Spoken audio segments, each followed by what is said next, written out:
Hey guys, welcome back. Tisha here, and we are back for another Love and Marriage DC review. I want to apologize in advance for any commotion that you hear. It is Saturday night, and I made a promise to myself that I will not be doing any type of filming on Sundays unless it's for a show that airs on that day.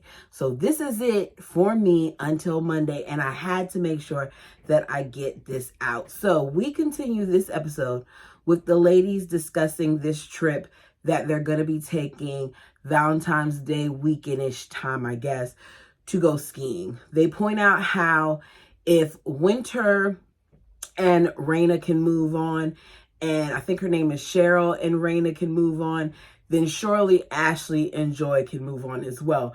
But Ashley wants to continue to hold grudges and have an issue with Joi, so it's not going to happen. It's so interesting to me how a situation that came initially because of Joi feeling wronged by Ashley for telling the secret about her being married to Clifton has now turned into something completely different, where Ashley feels so wrong. So she reads the message that Joi wrote about them being role models and role models for people of color, for women of color. And I'm not reading it over because I already did it before. If you want to remember what it said, go watch my old recap. The bottom line is Ashley didn't respond. Ashley doesn't like the Pettys, and Ashley does not want to go on vacation with them. So we later see Clifton and Joi. We find out that his oils have finally been completed along with the label that Joi created in tow. They talk about how much they enjoyed having Raina and Jamie over, and that the Tylers, unlike some of the rest of the group, are friends that they can truly trust. But at this point, they don't want to keep having to try to make things work with the Silvas. He says, Clifton does, that if it weren't for the Tylers going on this trip, they would not be going. And I'm not surprised by that because they don't get along with the Tylers, they don't get along with the Silvas or the Duncans. So it's really no point in them going. I'm going to assume that one of the real reasons why they went is because this is a trip for the show. So you have Ashley and Quick getting ready for this trip. I feel like DTLR made a sponsorship or something because they made a point of angling the camera multiple times so that we could see the many DTLR bags that just seem to be strategically placed along the floor. Did he need that for his trip? I don't think so. You're going skiing. You don't want to wear really, really nice sneakers to go skiing, but whatever. If they're filming, this is what we're going with. So Ashley and Quick are packing for the trip and talking about how at this point, they don't feel like the Pettys exist in their world. They're just excited to go on the couples trip because, as we all know, Quick is very busy and they don't have a lot of time to do things like that. Quick is not feeling Clifton at all now because Ashley felt disrespected, and they have no plans to talk to either one of them. We see Raina and Jamie, and they are talking about how if everybody shows up to this trip, it's going to be a poop show because the Silvas are stuck in the ways and the Pettys are petty.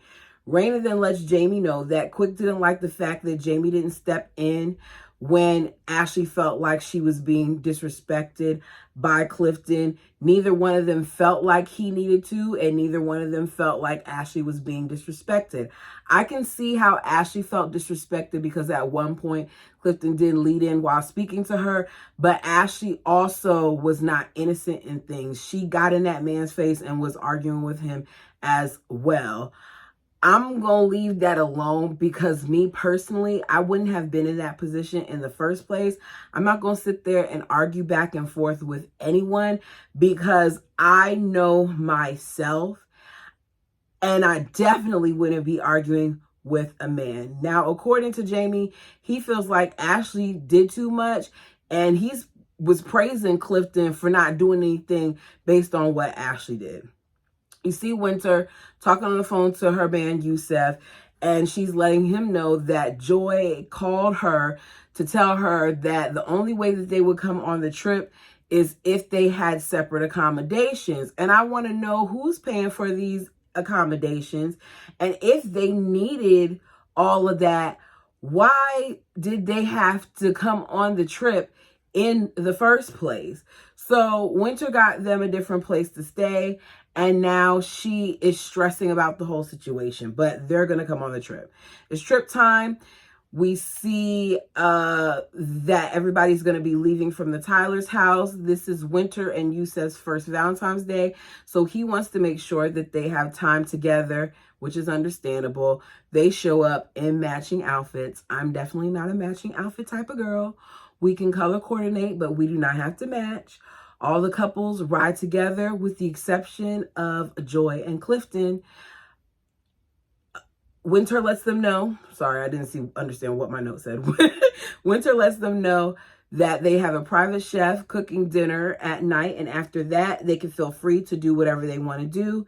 Then the next day, they are going to go either shopping, skiing, snowboarding, or snow tubing. Jamie then asks about the petties because he wants to know if they're coming. I don't understand why he even needs to ask that question. That's a simple text. Are you coming? Yes or no.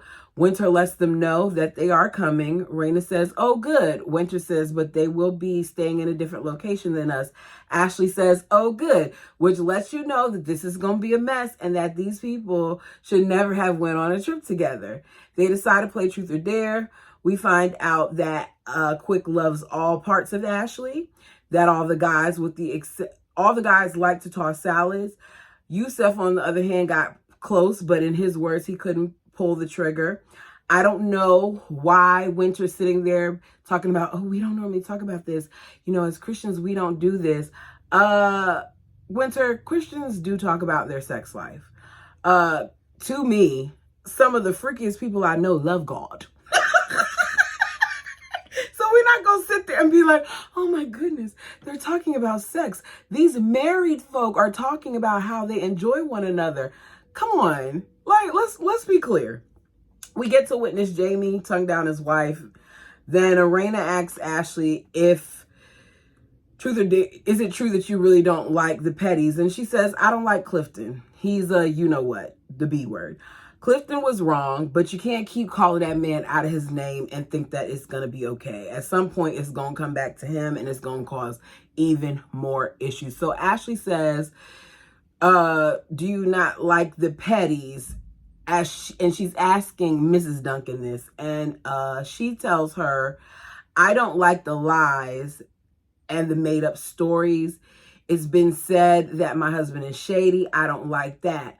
Then you have her husband Black saying that he doesn't have a problem with Joi. If she wants to speak, then he's cool with that. But at this point, he doesn't want to talk about it anymore, and neither do I. So they arrive at the house, and the only room with bathrooms in it are Ashley's room and Winter's room. But we're told that, well, they were told that all the rooms had bathrooms. So she lied. Winter lied to them. I can't think of people's names. Jamie and Raina have to share bathrooms with Black and Cheryl. So they all joke about it and whatever. They say, y'all have the biggest room with the biggest bathroom and y'all not even doing it. We then see Clifton and Joi arrive at the lodge. They say that it took some convincing to have them there, but they're going to make the best out of it. Who is Joi and Clifton? It's episode 5 at this point, and I don't care about these people, and I watched them fall in love on their season of Ready to Love. And maybe that's why I don't care, because I don't like how they acted in the end. They say that they're going to be cordial and they're coming in peace. That part of them I can respect. There's no point in them to continuing to argue. Just agree that you are not friends, that you will be castmates. So everyone's sitting down at the table, and I completely just clicked off of that note. What did I do? What? I can't believe I just did that. Where is the note? Y'all, I just clicked something on my stuff and I don't know what I did with the, oh my goodness. Y'all, how did I do? Okay, I found it. What in the world? what are they talking about? They're all... Sorry for the technical difficulties. Y'all know I don't edit, I don't delete, and I'm not about to delete it now. Okay, so they're sitting at the table to eat. They're served the first course. They discuss how Yosef and Winter met through the Duncans. It was chemistry at first sight. We find out it's been 4 months and they do love each other. So the group wants to keep talking about how they aren't having sex. I want them to leave these people alone. It's been 4 months. Allow them to know each other in the way that they intend to, which involves it being about more than physical, because a lot of times people allow physicality to mess with the dynamic of the really important part of getting to know someone. Joy and Clifton arrive. They're late, but as they enter, they speak. Clifton goes around and acknowledges everyone. He even, shakes Black's hand, even though they have their thing. He gets to Quick, goes to shake his hand, and Quick refuses to touch his hand and says, we'll rap about it later. Clifton says, oh, okay, that's what we're doing, and he walks away. It seems childish to me that Quick handled the situation like that, but it's also true if I'm looking at it and I'm not filming. If I don't fool with you, then I'm not going to overextend myself to interact with you or shake your hand. So Quick says he's sitting there trying to act like everything is cool, and I'm not about to play it cool. Clifton says if he knew that this weekend was going to be like that, then he could have stayed. And y'all, that's basically the end of the episode. I know that I left some parts out, but it was just a whole bunch of talking back and forth of the same stuff. If I left something out that you want to talk about, please feel free to put it down below. I said it before and I said it again. I'm not going to sit up here and just ramble just for the sake of rambling. You all, let me know your opinions. Please like the video if you have not done so already. And subscribe if you've been to this page more than twice. Go ahead and hit that subscription button. As I said in a previous video, I'm not going anywhere. Until next time.